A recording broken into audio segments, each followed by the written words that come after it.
Ethics and Non-Theism. I know it's not a good title. It doesn't sell. It's a little philosophical. Having a negative word in a title, I've been told by marketers, is not good. People push back against non-theism because it simply means the absence of something. And people say, I don't want to be against something, I want to be for something. I get that. But non-theism is important to me. So I'm going to try to explain why it's so important, why I find it liberating, and why I think it frames our life here at the Ethical Society. After I do that, I'm going to talk a little bit about the term creed and whether ethical humanism has a creed or not. And then I'm going to explain how pragmatism fits in, and I'll conclude by explaining how it all comes back to deed. It all comes back to our commitment to and our practice of ethical behavior. So that's my plan for today. So, non-theism. In the context of this talk, I'm using the term non-theism to describe both our institutions, ethical societies, as well as our philosophy. Our institutions and our philosophy are non-theist because our institutions do not take a position on the existence or non-existence of God. And our philosophy is non-theist because it doesn't assert the existence or non-existence of God. Now, to be clear, many of our members here today, and many of our members all across the country, are atheists, some theists, some in between. It's just that that part of them is not an essential part of the reason why they come to the Ethical Society. It's not of central importance. There's no theological litmus test that you have to take to become a part of this community.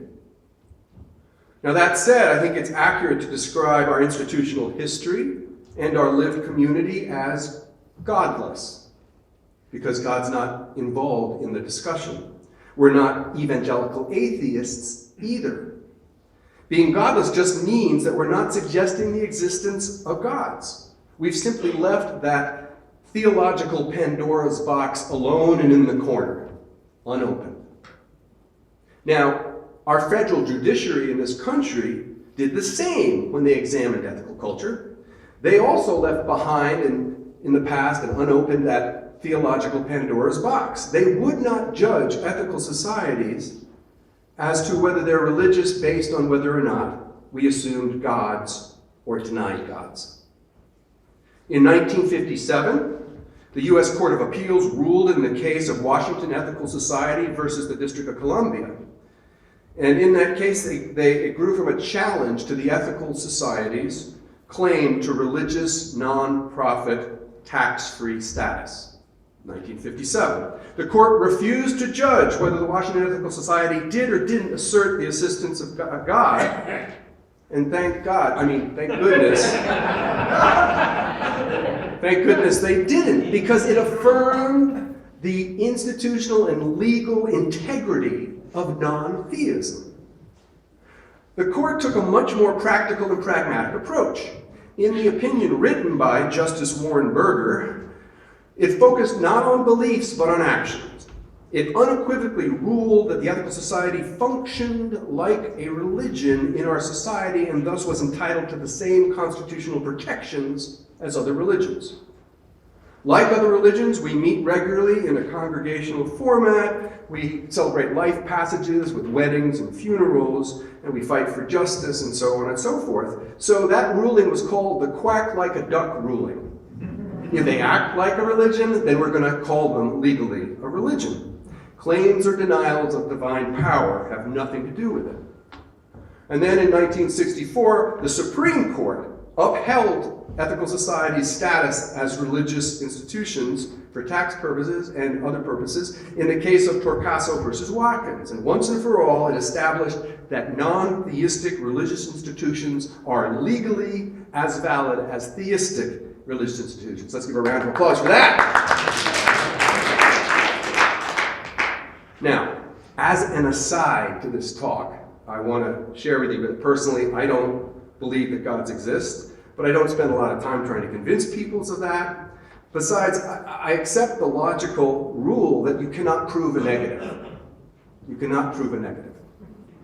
So I don't assert atheism as an unquestionable truth. However, if there is a God, I'll admit I'll have a lot of explaining to do when I meet her in the afterlife. Thank goodness I don't believe in an afterlife. But again, more of this aside, my lack of evangelical atheism, some people will say, well, then you're really an agnostic, right? I mean, I don't think God exists, but I'm not really sure. I'm open to the possibility. But again, as an aside, for me personally, I, for all intents and purposes, don't believe God exists. It's not that I am saying it's an absolute truth. And sometimes when I'm feeling lazy about the whole debate, I adopt the term an apatheist. I just don't have the energy to go into this again, another conversation about this. But I'm godless or I'm atheist or whatever. Now, here's my point. Put that aside over there. Regarding the heart of this talk, my personal beliefs about God have nothing to do with my work here at the Ethical Society. I want that to be clear. My work here as an institution, in my work with the philosophy here, I honor our commitment to leave the theological Pandora's box alone. For me, as an ethical culture leader, this is liberating. And it should be liberating for those who call themselves ethical humanists. Because it frees you from the endless debates about something that defies rational argument, that ignores empirical evidence, that's based on faith. So it frees us to focus on works instead. And that's what I mean when I say ethical humanism is about deed before creed. I'm going to end with that as well, by the way. So, as your clergy equivalent, I serve that function here, I promote institutional and philosophical non-theism. We welcome people of all faiths and of no faith, but not because of their faith or lack of faith. We welcome them because we focus on deed and we focus on relationships. Now, before going into deed, let me talk a little bit about creed, because I think there's some confusion on that. There is confusion on that, I should say. We don't all agree in ethical humanism whether or not we have a creed. That's part of our charm. Okay? So, when I first heard the phrase creed before deed, I assumed we did have a creed, because it said deed before creed. So, there is a creed, right? Because deed comes before it. So, that's why we say deed before creed, sometimes deed above creed, and we don't really say deed not creed. Okay? But, as I said, there's confusion. So if you go to our federating organization's website, the American Ethical Union, you go and you click on the homepage, who we are, and then on ethical humanism, it reads, and I quote, "Does ethical humanism have a creed? No. We are not bound by any community creed or dogma. Rather, ethical societies emphasize the importance of developing a clear personal philosophy that makes your life understandable and meaningful." Now, I'm going to break that down a little bit, starting with the phrase, "We are not bound by any community, creed, or dogma." Certainly, we have no dogma. By definition, I think we can agree on this, dogma is defined as a principle or set of principles laid down by an authority as incontrovertibly true. Well, being godless, we don't assume a divine authority capable of handing us down principles as if they're carved in stone. So that's not on the table. And being progressive and small d democratic, we don't accept political authorities who hand down commandments that have to be obeyed. Their legitimacy, the political authorities, comes from the consent of the governed. So clearly, we don't have a dogma that's handed down to us. In addition, ethical humanism doesn't put a lot of stock in incontrovertible truths. We have a lot of controvertible truths. We argue all the time here about what's true or not. That's a part of who we are. We owe that to our tradition of pragmatism and skepticism and scientific thought that runs through our history. And these traits grew out of the free thought movement of the late 1800s that refused the blind faith of ancient creeds and embraced a liberating doubt. We honor intellectual humility and confession of epistemological limits. We commit ourselves to constant investigation in an unending attempt to learn. Robert Ingersoll explained the humility that distinguished free thought from most religions. He said, We are not endeavoring to chain the future, but to free the present. We are not forging fetters for our children, but we are breaking those our fathers made for us. We are the advocates of inquiry, of investigation, of thought. This itself is an admission that we are not perfectly satisfied with our conclusions. Philosophy has not the egotism of faith. Our philosophy admits that we know very little in the grand scheme of things. We don't wield our beliefs as creed as a weapon. Some traditional faiths did. They forced it upon their followers through edict. Early Christian church did so with the Nicene Creed in 325 CE. It was declared as authoritative, we believe in one God, the Father, the Almighty, maker of heaven and earth, and all that is seen and unseen, and in one Lord Jesus Christ, the only Son of God, and you must too, or you will be cast out, or worse. So there's no creed like that in ethical humanism. Now, my mentor, Joe Schumann, never forced his beliefs on me. But in speaking with him, I did believe a lot of the things he said were true. He said, we don't have a creed as some overarching statement, that one principle you have to agree to if you're going to be a member of the club. The founder of our movement, Felix Adler, would not require such intellectual submission. Now, Joe explained to me that Adler would, of course, say that every person can have a creed. He wrote, on the personal level, Adler averred that people had their own individual creeds that served the foundation of their ethical conduct, but that their conduct was supervening. In other words, deed was more important than creed, even for the individual.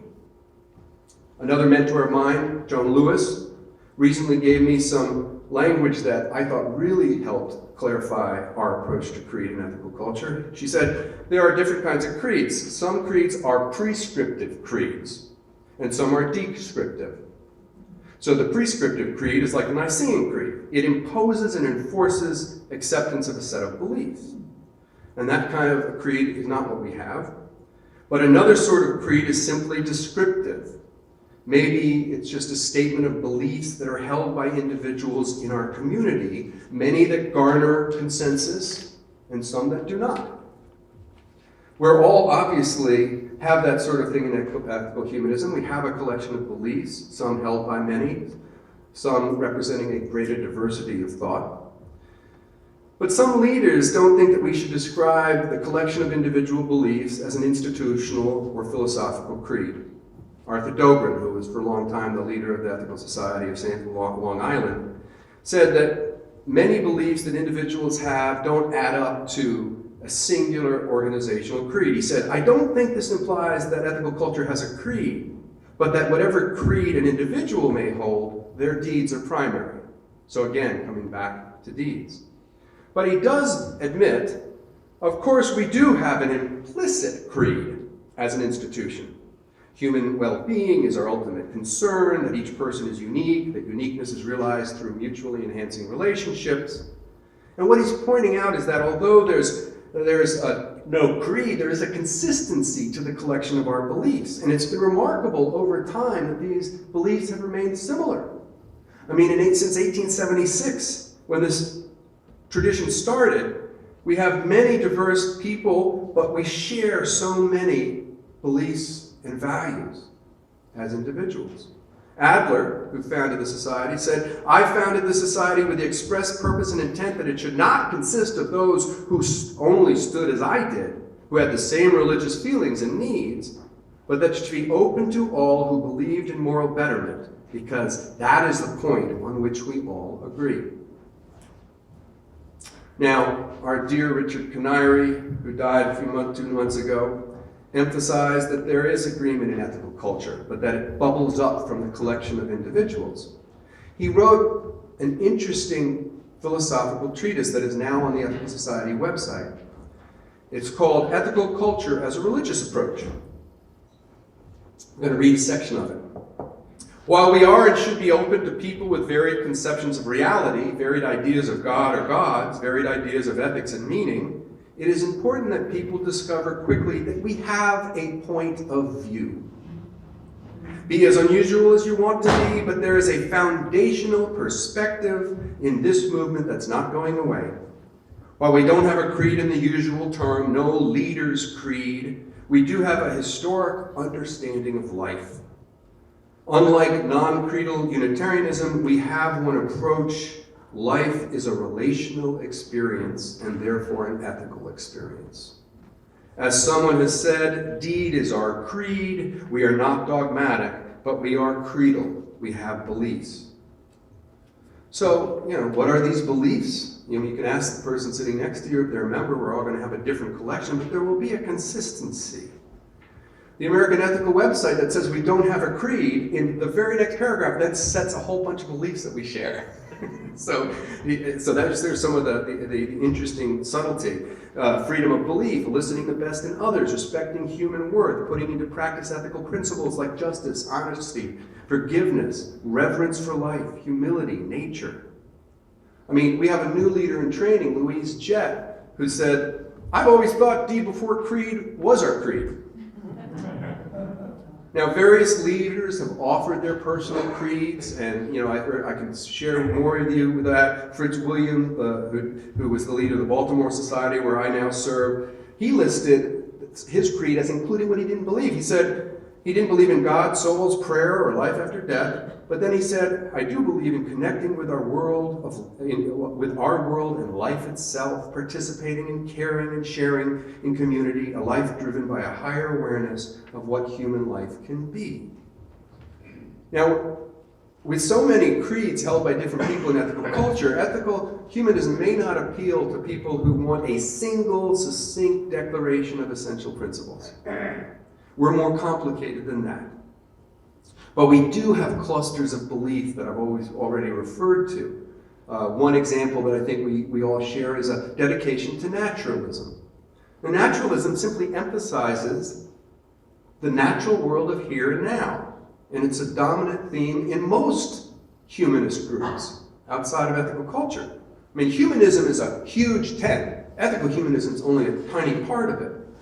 But people who are agreed to be humanists generally say that we rely on what we can observe and deduce as biological creatures about the here and now. Our senses and our reason tries to weave together a useful map of the world, and we share a commitment to learn through experience and from each other. Now, Felix Adler never called himself a humanist. He never called himself a naturalist. His world has more of a Victorian idealism in it. But his words imply where ethical culture where we grew to. He said, "If there's a single instinct in me that is stronger than any of the rest, it's the instinctive desire to be truthful with myself and others. I will not be self-deceived. I will look life straight in the eye." Now, looking life straight in the eye, I think, is only the first step if you're a humanist of the ethical type. Ethical humanism takes what our senses and our mind and our emotion offer us to construct ethical principles which we try to use to live a good life. We compare and contrast these principles with other people, and then we try to improve them and then internalize them and make them into habits which help us live more compassionately and in better relations with others. The term ethics comes from the Greek ethikos, which means arising from habit. And these habits become part of our character. And these habits grow out of ethical principles like honesty and courage, and they are embodied in our lives. With these evolving ethical principles and habits and character, we try to build communities of agreement and trust that allow us to live together, to work hard, and to flourish. Ethical societies are venues for conversations that address our yearnings and our needs and our ideals. When we come together to do the equivalent of holy work. Above our stage and above the stage of the New York Society for Ethical Culture are the words, "The place where we meet to seek the highest is holy ground." What makes it holy is it's where we come together to have dialogue and conversations which try to realize shared solutions in a mutually respectful manner. What brings out our best is meeting, sharing, learning, and compromising about collective action. Now, you may have heard various strands of pragmatism. Pragmatism, let me bring this forward. Richard Canary was a big fan of pragmatism, and he connected that to our non-theism. Setting aside the theistic debates that so often are full of claims of certainty and absolute knowledge, setting those aside frees us to accept doubt, which can be liberating. Richard explains, we want people to get past looking for absolute surety behind reality and find their center, their ultimacy in the meaning and the purpose they give to life. Pragmatism is certainly not about certainty because it accepts that the world's messy. We don't all see things the same. We interpret evidence differently. Experience overflows our conceptual definitions. So often we argue about definitions. There's something that the three great American pragmatists of Peirce and James and Dewey all agreed on. Systems of thought should not be judged simply on their conceptual neatness. They should be judged on how they function in the world together between us. It wasn't until after Adler died that ethical humanism more fully embraced pragmatism. He often thought that skepticism went too far. He told the board of trustees of the New York Society for Ethical Culture, I stand against the skeptics, the behaviorists, and the pragmatists. There is such a thing as truth, although our expressions of it need constant correction. He was leaning there. Truth changes, and he knew that because he told us that we should take what we can get from the world and discard what doesn't work from us. Look for new solutions, new ways to apply our principles to a changing world. Hold on to the useful tools, but throw away what no longer serves. And certainly today, ethical humanist leaders appreciate that learning never ends. We never have complete and correct understanding. And that's true of all sorts of knowledge, most of all, political knowledge. I mean, democracy is hard to get right. It takes tolerance and perseverance to really listen to each other, to compare worldviews, and to come up with compromises that include the interests of all. It demands what is at the core of our movement, ethical relationships. You have to have these relationships to move past disagreement towards consensus. In 2008, the leaders of the ethical movement said, we are dedicated to the principle that relationships of respect, compassion, and integrity are the building blocks of personal and global harmony. We hold that democracy is not just a political system, but also a personal commitment, a continual exercise in freedom of conscience, thought, and moral responsibility expressed through human deeds. I often use the term praxis to describe knowledge. Praxis is a belief that knowledge is not just the ideas that are here. Knowledge is a relationship between what we have in our heads and the outside world. So when we act in the world, we see if these ideas work for us in a way that brings about a world that we want to have. And that's what knowledge is, a constant reevaluation of our ideas, see if it works in the world, redo our ideas, and come back to the world. It's constantly changing to try to get us the best map for moving forward.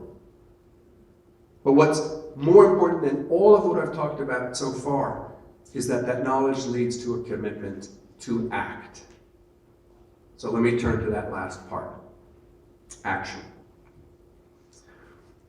The pragmatism that I see in ethical culture is not shared by a lot of other religious traditions. But the expression deed before creed was evident in Unitarian circles in the 1830s as well as in the free thought movement. So there is a long tradition of this focus on action. Reformed Judaism, which the founder of ethical culture came out of, was emphasizing healing a broken world. That was the most important thing you could do. Other liberal religions today, like Congregationalism or Buddhism, emphasize behavior over belief. Secular humanist groups like the Foundation Beyond Belief and even now the American Humanist Association are advocating less the talk and more the walk. And this emphasis on walking the walk has roots in humanism, way back to Petrarch. The 12th century Italian scholar, some people say, is the first humanist. He said, "It is better to will the good than to know the truth." That's a radical statement. It's not always easy to will the good, to put ethical behavior into practice. But it's clear to me that metaphysics and epistemology, the study of truth and reality, matter less than a constant choice to honor the worth of others, nurture ethical relationships, and build justice. James Croft, who's the leader of the St. Louis Society, offers an important clarification about D before Creed, which I sometimes give here. He says, "I think it's kind of important that our people understand that this idea does not mean that we believe what we believe doesn't matter. Quite often I hear members express the idea that in this way, you can believe whatever you like at the Ethical Society." He continues, "I don't understand the concept that way. It is emphatically not meant to lead to an abdication of our responsibility to pursue justifiable and reasonable beliefs. Nor does it mean our beliefs do not matter. Rather, it means, in my opinion, that metaphysical commitments are not the primary determinant of our goodness." End quote. Thomas Jefferson, "It is in our lives and not in our words that our religion must be read." Emerson, "Go put your creed into your deed." Espern Weston, who we honor with our education room upstairs, offers this advice: "There are many paths to live right living, many roads leading towards the kingdom of heaven on earth. Ethical religion offers its way to such a goal. To follow it does not require committing oneself to or against any theological views. The one essential thing is ethical purpose." He continues, "That is the very core of ethical religion. The whole spirit of the movement is focused on the aim and the way of life, regardless of the various speculative views which its leaders and its members hold." Of course. That's why some of us call this a religion and some of us don't. That's not a contradiction. That's a commitment to principle. Ethical humanism's most important contribution is the claim that ethical actions are the most important representation of ethical values. Obviously, we have to decide as individuals and as a group what actions we're going to take. And there are many ways you can take ethical action. You can witness injustice by showing up at rallies or marches. You can do community service. You can be involved in political activism or philanthropy. Or you can simply be a better person to your friends, your family. In choosing how you're going to manifest your commitment to ethical culture and to deed before greed, I hope the main thing you focus on is creating the will to act. We have to work together pragmatically, not arguing so much on what we don't exist. There's so much we do agree on. We should work together where we agree. Where we meet is holy ground. Don't violate reason or ignore evidence, because that'll come back to get you in the end. Climate change being the great lesson right now. And choose sustainable work. Get involved in deeds that feed you. If they don't feed you, you won't continue them.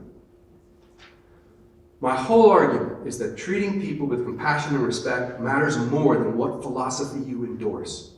Whether you help somebody because you believe that's your existential commitment, or whether you think it's a representation of ethical culture, or whether you simply think that every person is a child of God, doesn't matter to the person you help. They are in need.